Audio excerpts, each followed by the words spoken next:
Welcome guys, welcome to my YouTube channel. स्वागत है मेरे यूट्यूब चैनल पर एक और सनातन विरोधी पोस्ट का पोस्टमार्टम लेके आज मैं हाजिर हूँ। सबसे पहले आपकी पोस्ट देखिए।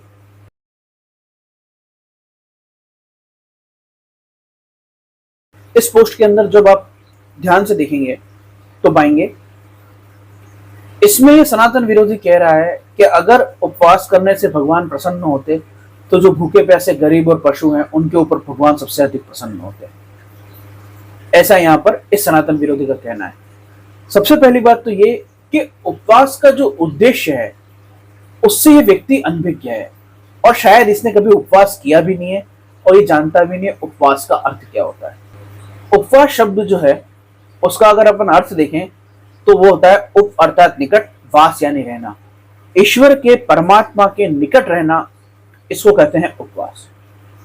जो उपवास का विधान है वो शास्त्रों में इस प्रकार से आता है कि आप जिस भी देवी देवता के निमित्त से, इष्ट के निमित्त से, अपने आराध्य के निमित्त से उपवास करना चाहते हैं उनके लिए सुबह ब्रह्म मुहूर्त में उठ के पूजन करें और मन में यह दृढ़ विश्वास करें, संकल्प लें कि भगवान आपकी प्रसन्नता के लिए और इस कार्य की सिद्धि के लिए आज मैं उपवास करूंगा, अर्थात आपके निकटवास करूंगा।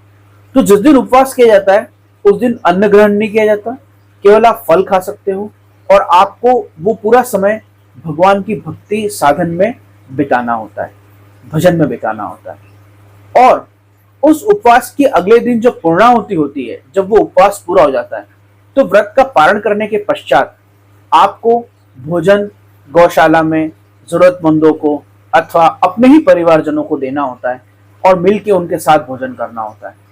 इस प्रकार से अगर आप उपवास को देखें तो उसके पहले दिन जब आप उपवास करते हैं तब आप अन्न का त्याग करते हैं और अगले दिन जब वो उपवास पूर्ण होता है तब आप उस अन्न को, उस भोजन को मिल बांट के ग्रहण करते हैं। ऐसा करने से स्वतः स्वाभाविक एक परोपकार का कार्य भी होता है और स्वतः स्वाभाविक ईश्वर की, परमात्मा की प्रसन्नता भी प्राप्त होती है, अपने आराध्य की प्रसन्नता भी प्राप्त होती है। और व्यक्ति सुबह जब जागता है और ये संकल्प लेता है कि हे प्रभु, हे मेरे आराध्य देव, मैं इस उद्देश्य से आज उपवास करूंगा, व्रत करूंगा, तब वो केवल भूखा नहीं रहता है, वो मौन भी रखता है, वो जप करता है, वो ध्यान करता है, सत्संग करता है, एकांत में समय बिताता है।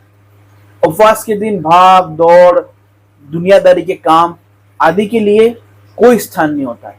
ये आजकल की व्यवस्था में हमने इसको धीरे धीरे मॉडिफाई कर दिया है कि उपवास रख के हम दौड़ भाग भी करते हैं, उपवास रख के और हम फलाहार के साथ साथ फलियार भी करते हैं जिसमें हम आलू, खिचड़ी, सिंगदाना, तरह तरह की चीजें खा लेते हैं। और इस प्रकार से किया हुआ उपवास हमारे शरीर को भी हानि करता है। तो जब वो कोई पशु पक्षी या कोई मनुष्य भूखा रहता है तो उसके ऊपर भी परमात्मा प्रसन्न होता है। ये बात अलग है कि उन्होंने ईश्वर के निमित्त, परमात्मा के निमित्त उस भूख को सहन नहीं किया है, परंतु उस भूख को, क्षुधा को सहन करने से उनके पापों का शमन होता है, उनके दोषों का शमन होता है। स्वाभाविक ही अगर आप उपवास करते हो तो विज्ञान भी ये कहता है कि आपके शरीर के अंदर जो भी विषाक्त तत्व धीरे धीरे जमा होते रहते हैं, उपवास करने से उनका डिटॉक्सिफिकेशन हो जाता है। आजकल जिम जाने वाले लोग, योग करने वाले लोग एवं विभिन्न प्रकार के जो वैज्ञानिक रिसर्च पेपर होते हैं उनके अंदर, मेडिकल रिसर्च पेपर्स के अंदर भी ये चीज छपी है, ये चीज पाई जाती है। आप यूट्यूब के ऊपर सर्च कर सकते हो, बहुत सी सुविधाएं हैं आजकल तो, और आप स्पष्ट देख सकते हो कि जो व्यक्ति उपवास करता है, इंटरमीडिएट फास्टिंग करता है या फास्टिंग करता है, उसके शरीर की कितने सारे टॉक्सिन्स रिलीज हो जाते हैं और उसका शरीर डिटॉक्सिफाई हो जाता है, यानी विष द्रव्य से, विषाक्त द्रव्य से दूर हो जाता है। आयुर्वेदिक भी कहता है, आयुर्वेद कहता है कि आपके शरीर के अंदर वात, पित्त और कफ, जो विभिन्न प्रकार के विषैले पदार्थ और तत्व होते हैं, उनका संतुलन बनता है जब आप हफ्ते में 15 दिन में एक बार उपवास करते हो तो। और उपवास के अंदर जब आप मौन रहोगे, शांत स्थिर बैठोगे, केवल फलों का सेवन करोगे, अन्न का त्याग करोगे, उसमें फिर योग का अभ्यास होगा, साधन भजन होगा, ध्यान का अभ्यास होगा, प्राणायाम का अभ्यास होगा, तो स्वतः स्वाभाविक आपके शरीर से कितने ही दोष और रोग के कण और होने वाले रोगों की संभावनाएं दूर हो जाएंगी। इतना पुण्यदायी है उपवास। अब आप इसको आधुनिक टर्म्स में, आज की मेडिकल साइंस के हिसाब से देखो तो इसके अंदर डिटॉक्सिफिकेशन हो जाता है, शरीर के अंदर रोग दूर हो जाते हैं, शरीर हल्का हो जाता है, मन स्थिर हो जाता है। इस तरह से इसको देखोगे तो इनको इन शब्दों में कह दो, और इनको धर्म, भक्ति और श्रद्धा विश्वास की शब्दावली में तोलोगे तो पुण्य होता है, इष्ट आराध्य की प्रसन्नता प्राप्त होती है, ये भी कह सकते हो। तो जो पशु पक्षी या जो मनुष्य मजबूरी में भूखे रहते हैं उनको भी इसका लाभ होता ही है। परंतु उपवास का अर्थ भूखा मरे नहीं है कि आप मजबूर होके, परेशान होके भूखे रह रहे हो, उसको उपवास नहीं कहते हैं।